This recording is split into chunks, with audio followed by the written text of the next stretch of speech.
L'acqua scarseggia nei canali padovani, sempre meno quella che si vede nei luoghi più centrali della città. In parte viene anche bloccata per mantenere i livelli della portata dei fiumi. Di conseguenza continua l'opera di trasferimento dei pesci che rischiano di rimanere senza ossigeno. Nelle scorse settimane sono stati circa 20 quintali di pesci morti rimossi dai canali interni. La prossima settimana si deciderà anche se spegnere l'inceneritore di San Lazzaro che usa l'acqua del canale San Gregorio per raffreddare l'impianto.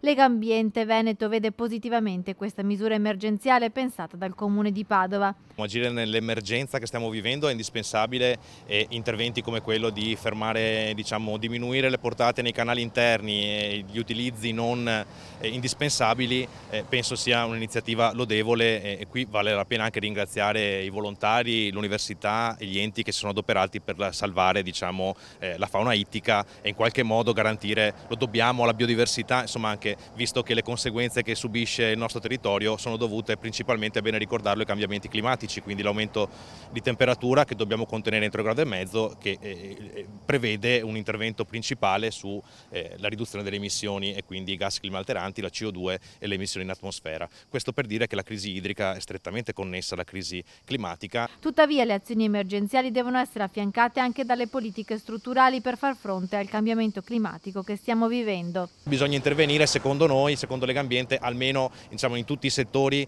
che prevedono un largo consumo, quello idropotabile migliorando la rete. Oggi le nostre reti idriche hanno enormi dispersioni e su questo serve un investimento forte del governo e poi amministratori locali capaci di migliorare le reti, il recupero delle acque, la depurazione delle acque che è fondamentale e poi gli interventi in agricoltura e nell'industria. Serve in entrambi i settori cambiare i modelli di approvvigionamento, efficientare le procedure di utilizzo dell'acqua e di rilascio dell'acqua sia nelle fasi di processo sia nelle fasi di utilizzo e serve in qualche modo ridurre quelli che sono i consumi e pensare alla risorsa idrica oggi come una risorsa finita che non possiamo permetterci di non avere, perché questo mette a repentaglio non solo la gestione degli impianti ma tutta l'economia e il benessere dei cittadini.